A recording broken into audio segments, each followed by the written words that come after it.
Okay, so one of the ways that I see people stopping themselves is the idea of others can have that, but I can't.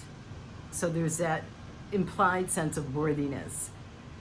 And maybe there's also even an aspect of others have that kind of luck, I don't. And it's interesting to me, the whole concept behind luck.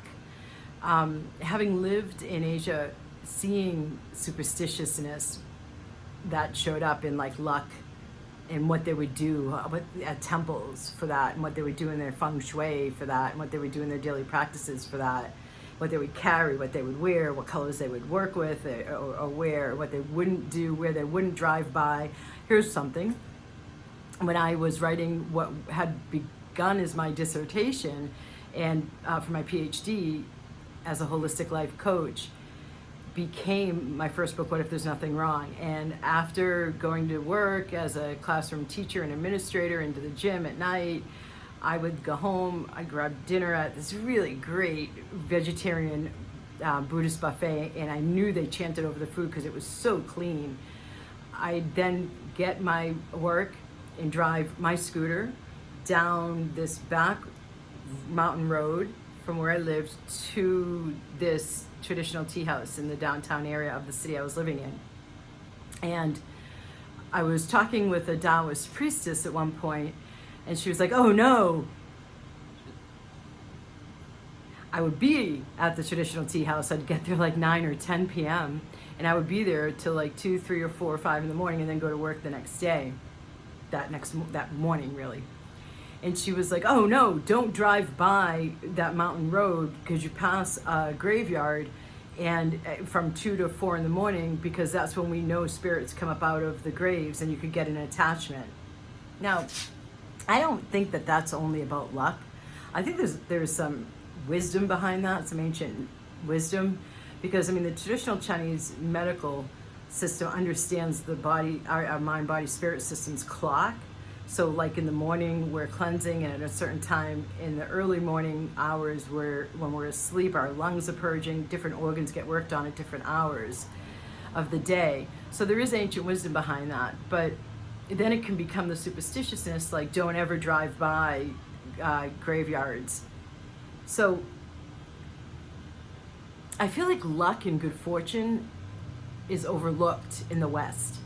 There's blessings that I get from the local Hindu temple that I learned about when I was in India for my yoga teacher training. Anytime I start a new project, I work with a certain god to help clear out any possible obstacles in front of me as this project is starting. And I do this every time I'm about to go over to the UK and lead a new round of retreats with folks training to become vibrational upgrade practitioners.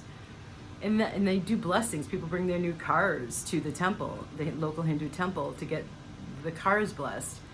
And in the Taoist culture, meaning ancient traditional Chinese, before Buddhism came in, Tao with the T, T-A-O, they do the same thing. They go to temples to get blessings for certain things. I mean, you can even think of baptism as that too, in a way.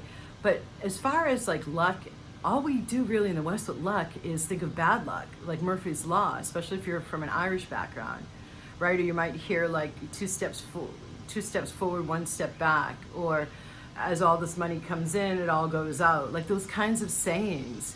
But we don't focus on like invoking the support and the help and the love that's out there available for us, especially right now as humanity does go through an incredibly challenging time on planet Earth. These are the most intense yet auspicious times, 2012 to 2032. We're not really, like when I have events on good fortune, invoking more good fortune and good luck, people report. And I know in my own life working with this, like there's a way to invoke extra support so that instead of stopping yourself, you're helping yourself. So you could begin just simply by every day asking your team of unconditional love and support, or ascended masters, or some being ascended master you already pray to, Mother Mary or Jesus or Guan Yin or White Tara or Goddess Isis or the universe. asking to bless your day, to protect your day, to help you that day, and to intervene in your behalf. And bringing in good luck and good fortune and blessing your day. Even just saying blessing your day is invoking good fortune. Try it. You just might like it.